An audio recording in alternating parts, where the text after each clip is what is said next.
And it's a very good morning to the Gelding as racing returns to Moonee Valley. Gelding, after a upgrade to the track. Nobody knows how the track's going to run, but hopefully it'll run truly. What are your thoughts? Yes. Good morning, Professor. Good morning, listeners. A lot of repair work done on the Valley track. Haven't raced there for a couple of months, so very, very interesting to see how the track runs, Professor. As you said, off air listening to various shows around this morning, everyone not sure with the rail being out 3 metres and a softish track. They're just not sure how it's going to go, Professor.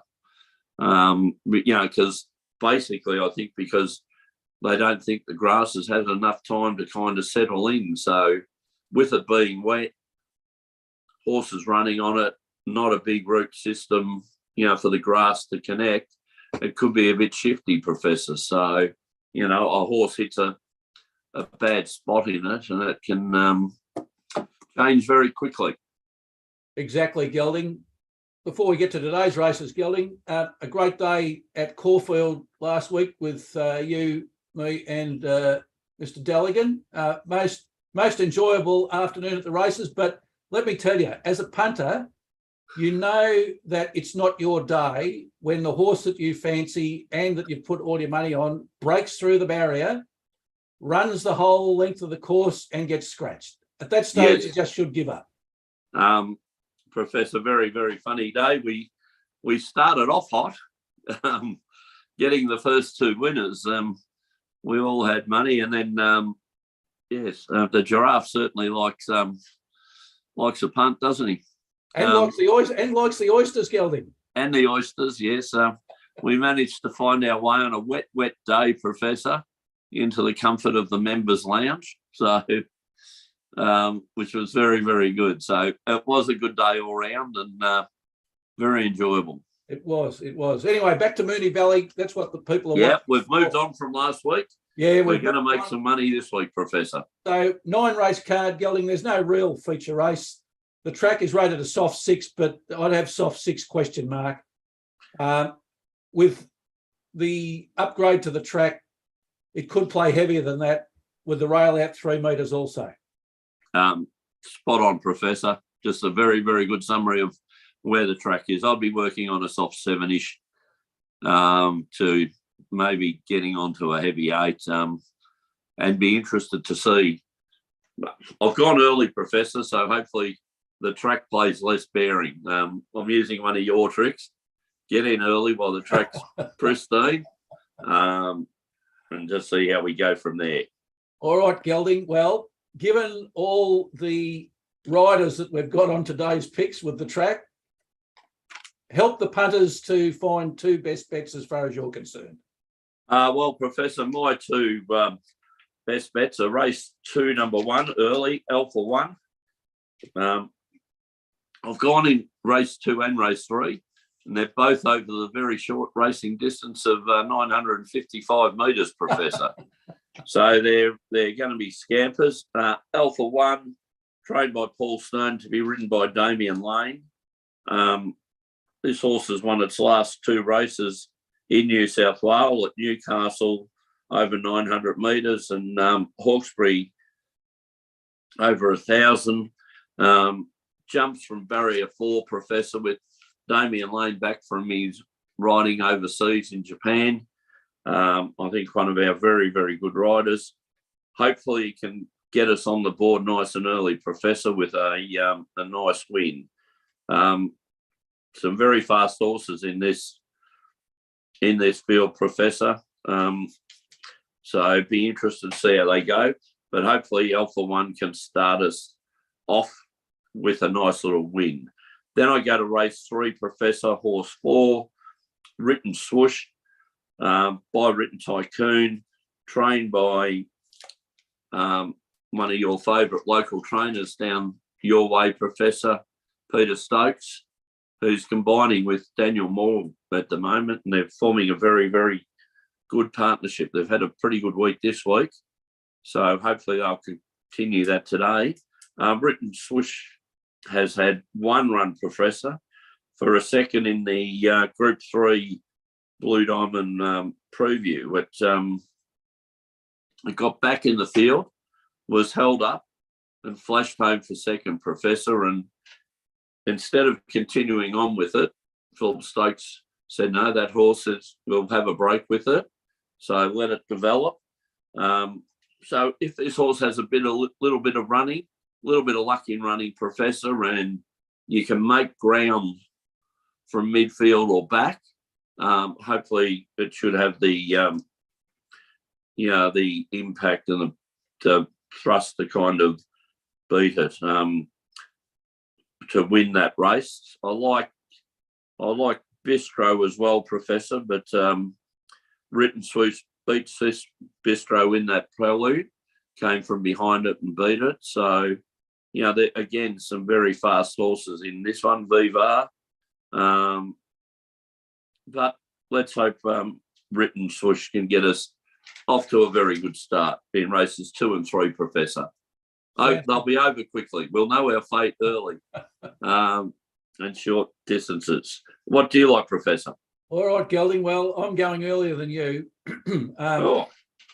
So my first tip's in race 1. It's a benchmark 100 over 2,040 metres. After all, Gelding, we need that extra 40 metres to make a good race of it, don't we? Well, it is a Cox Plate distance, Professor. Yeah, well, maybe we should call this the Cox Plate Prelude, Gelding.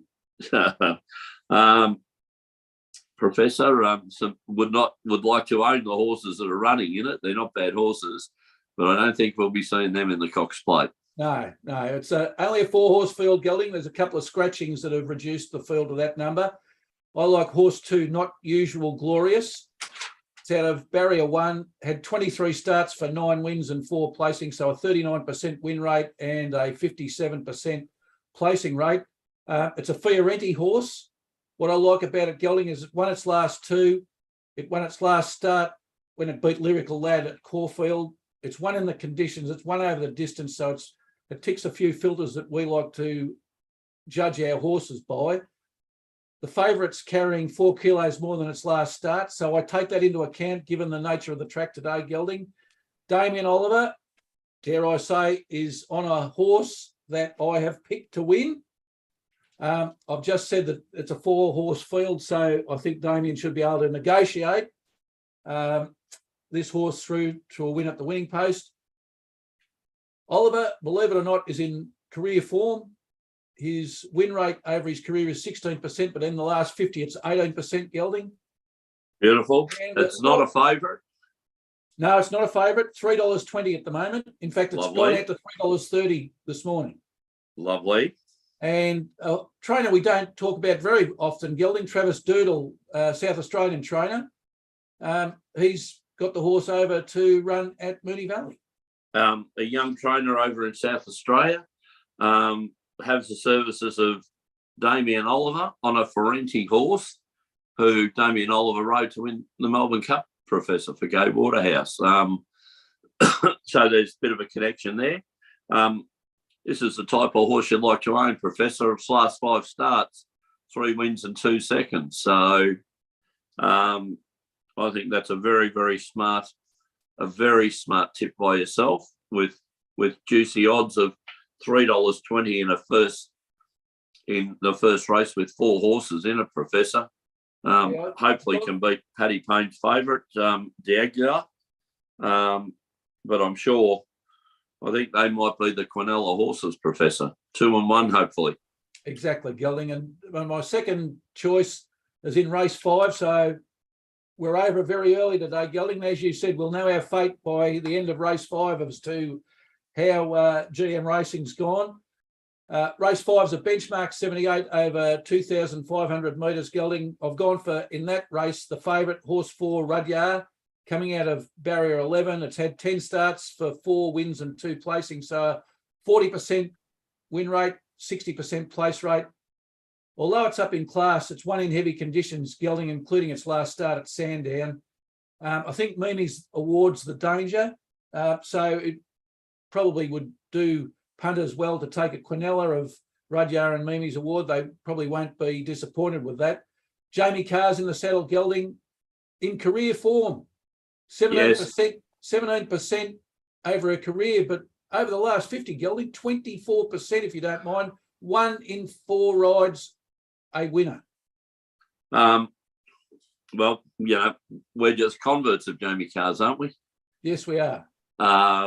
As good as jockey as anyone going around. So just forget about a female jockey or a male jockey. Just classify her as good as jockey going around. You know, my opinion, I think James McDonald's the best rider in Australia. But, you know, Carr's not far behind her, far behind him, I don't think. So you'd be very happy to have her riding any horse, gives it a chance. A last start winner at Sandown, Professor. When she stormed home, Jamie Carr was riding it. She knows the horse. Led Smith, you know, fine formed Western Australian trainer now down at Warrnambool. It's taken over from Darren Weir's spot down there. Seems to be on fire at the moment. Yeah, I like it. It's drawn out a bit wider, but, you know, as we said, by race 5, we think the inside may be chopped up a bit, Professor, so it may not be a disadvantage to be drawn out a bit wider come the later races today. Well, exactly, Gelding. It might not be a disadvantage. It may well be in favour of the horse in the end. Exactly, Professor. And I've got to admit that was going to be my third tip. So I do like it, Professor, and I do like your selections today. All right. Well, the Professor's Parlay, Gelding. Once again, the horse leg was the one that let us down last week. Well. Gelding, as I say, it's a joint discussion between you and I about which horse we put in there. So we both take the penalty of having said that was the horse. But look, we'll try and do better today. And clearly, from what you and I have said, the agreed bet of the day is race 5, horse 4, Rudyard.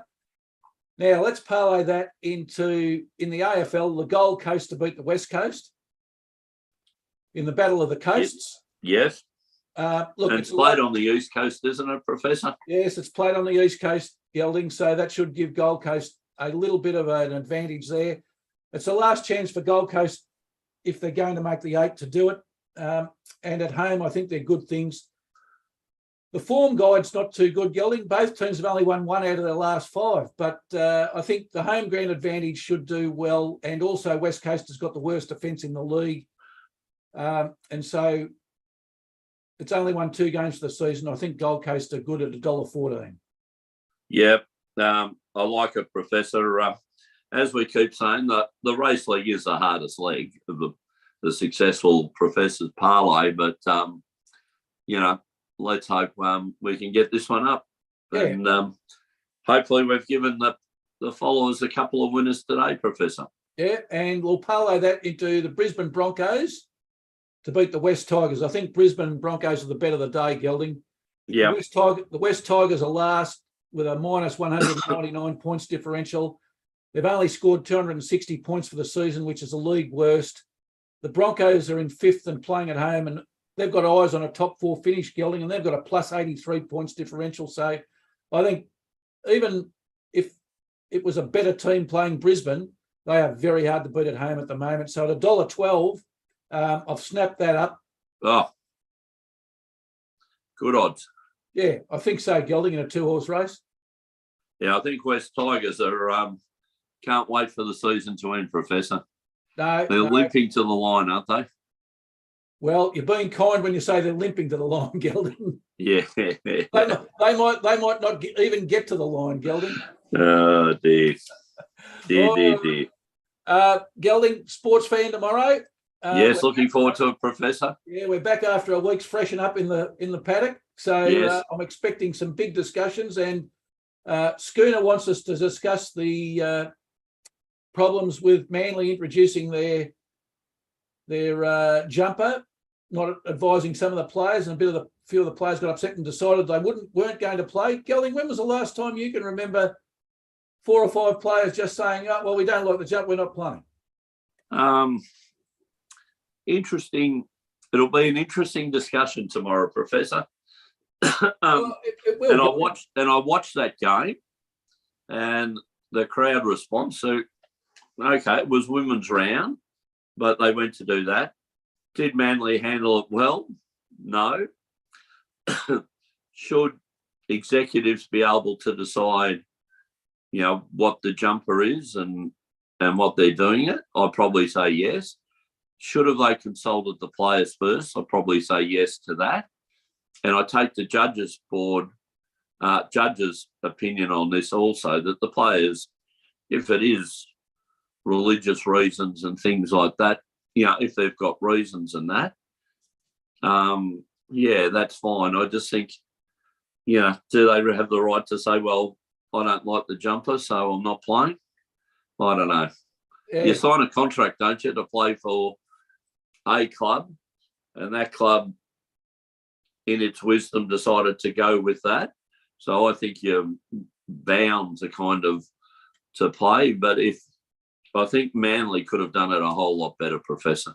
Yeah, I think so too, Gelding. Anyway, that discussion is going to take quite a while tomorrow. I think John. Very interesting. I think the judge is firmly on one side, isn't he? The players. Yeah, I think so. Reading some of the comments during the week, I think he's just saying they have the right to do whatever they want, I think. But well, we'll ask you more about that tomorrow, Gelding. All right, Gelding. Now listen, if the viewers today have enjoyed the show, there's a little button just below where you're watching which says like. Please hit the like and subscribe to the show so that you can always know when Sportsfan Radio is on, either That's Racing or Sportsfan Radio. And if you've got a comment to leave, you can also leave a comment and tell us how much you like the show, how bad our tips were, or what improvements you think you can make. Please be gentle with us, Professor. We're very fragile people. We might not necessarily listen to them, but we'll certainly read them. All right, Gelding. So what an enjoyable morning. Until next Saturday, it's good luck. And good punch.